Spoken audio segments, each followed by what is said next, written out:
اعوذ باللہ من الشیطان الرجیم بسم اللہ الرحمن الرحیم۔ محترم والدین، اساتذہ کرام اور عزیز طلباء، السلام علیکم۔ آج ہم اکیڈمک اردو جماعت چہارم کی کتاب کے صفحہ نمبر 70 اور 71 پر سبق نمبر 19 ایک دوسرے کی مدد کی مشق حل کریں گے۔ مشق کا پہلا سوال ہے، سبق کے مطابق درج ذیل سوالات کے جوابات لکھیں۔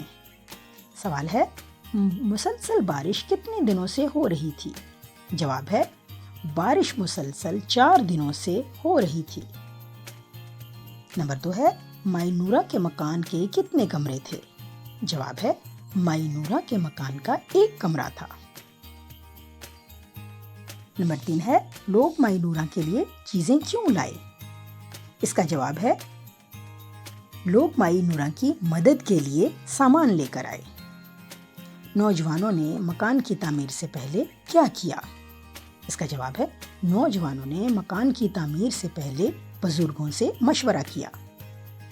مشق کا دوسرا سوال ہے، سبق کے مطابق درست جواب پر ٹک کا نشان لگائیں۔ نمبر 1، گری ہوئی دیواروں کا ملبہ انہوں نے ہٹایا۔ جواب ہے الف، نوجوانوں۔ نمبر 2 ہے، مائی نورہ کا یہ گھر زندہ مثال تھا۔ جواب ہے دال، امداد باہمی کی۔ نمبر 3 ہے، چھت کا کام بھی مکمل ہو گیا۔ جواب ہے 3-4 گھنٹے میں۔ صفحہ نمبر 71 پر مشق کا اگلا حصہ حل کریں گے۔ سیکھنے کی صلاحیتوں میں سب سے پہلی مہارت ہے سننا۔ استاد صاحب بآواز بلند درست تلفظ سے سبق کو پڑھیں اور طلباء اس کو توجہ سے سنیں۔ بولنا، امداد باہمی کے موضوع پر بزم ادب کے پروگرام میں کم از کم 2 منٹ اپنے خیالات کا اظہار کریں۔ پڑھنا، جماعت کے کمرے میں اپنے ساتھی طلباء کے سامنے سبق کے پہلے 2 اقتباس پڑھیں۔ اگلی مہارت ہے لکھنا۔ درج ذیل الفاظ کو اپنے جملوں میں اس طرح استعمال کریں کہ ان کا مذکر یا مؤنث ہونا واضح ہو جائے۔ لفظ ہے تعمیر، کام، اطمینان، امداد، وعدہ۔ مشق کا اگلا سوال ہے، گاؤں کے قریب سے بہنے والی نہر میں شگاف ہونے سے پانی آبادی میں داخل ہو گیا۔ سب گاؤں والوں نے مل جل کر اس شگاف کو مٹی سے بھر دیا۔ اس طرح آبادی کو زیادہ نقصان نہیں پہنچا۔ اس سارے واقعے کو 10 جملوں پر مشتمل مضمون کی شکل میں لکھیں۔ آئیں بچوں، زبان شناسی سیکھتے ہیں۔ اس میں ضمیر، وسیم اکرم بہت اچھے گیند باز تھے۔ وہ بہت اچھی گیند بازی کیا کرتے تھے۔ وہ جارحانہ بلے بازی بھی کرتے تھے۔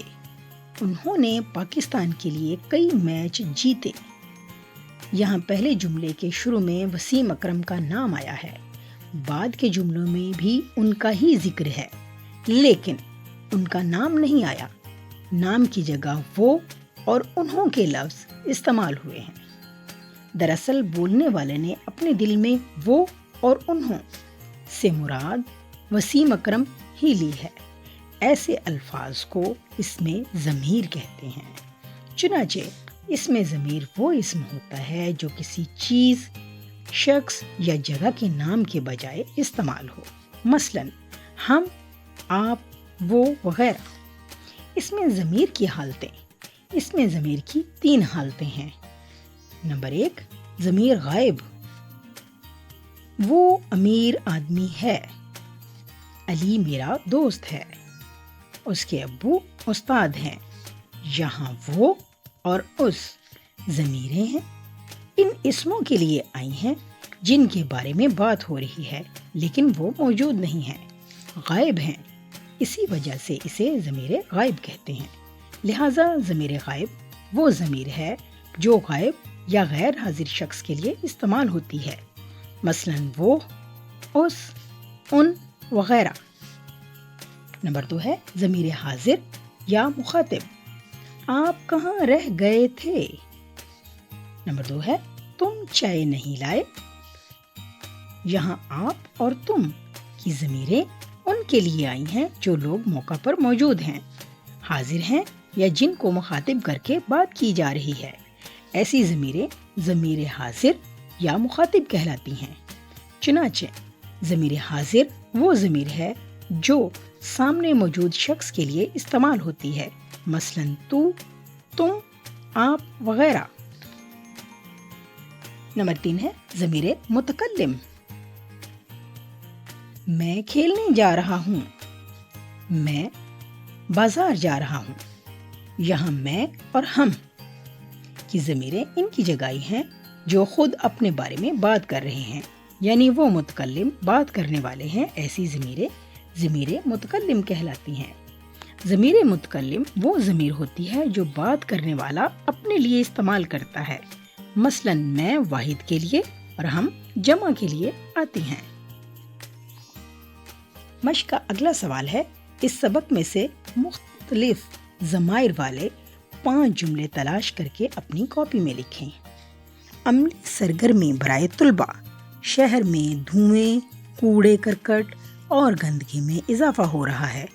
طلباء استاد صاحب کی رہنمائی میں ٹولیوں کی شکل میں بٹ جائیں اور شہر میں مختلف قسم کی آلودگی کا خاتمہ کیسے ہو، اس حوالے سے باہم گفتگو کریں۔ ہدایات برائے اساتذہ کرام۔